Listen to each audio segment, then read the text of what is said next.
For this 9 weeks, I am going to be reading Lord of the Flies by William Golding. The author starts off by showing us like a lot of the setting. It's real descriptive in the imagery that he uses because he wants to get a good sense. He wants to show the audience really where the story is going to take place and everything that's going to come along with it. Right now, all we know, I'm up at the first chapter, and what we know right now is that the boys have crash landed on an island, and the pilot is dead due to they were being evacuated for war reasons or something like that. Something to do with war, we know that right now. We get a good sense of why they are there, although it is a little mysterious at some points. We do, however, know that the setting is really prevalent, and so is the imagery.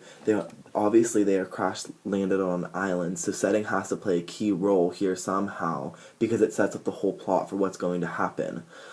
The author really chooses to show the setting in like bits and pieces. I've noticed that throughout the first chapter he's dedicated the time to really showing the audience where the story is taking place, but he does it in a weird way, because most authors, as I have noticed, I'm reading throughout my life, they really like just go in depth real often, like right in the beginning, first chapter, they just go really in depth and explain a lot of what we are seeing so that we can actually see it.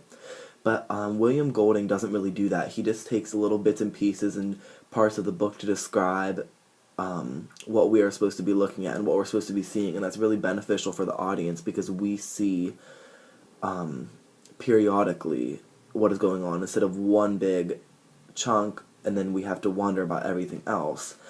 The setting is really described as like the lagoon. We get a good picture of that, and we also start to like, in the setting, we know that they have like sufficient resources like food, water, and they have resources to build shelters, which is really important. And it also gives us like, it is also the author is insinuating for the audience to know that like maybe the book will not necessarily be about what you think it would be about them being stranded on the island, but maybe about how they like work together and like kind of things that the hardships that go along with being stranded on an island rather than just surviving. So it's really interesting that the key roles that the setting plays in Lord of the Flies.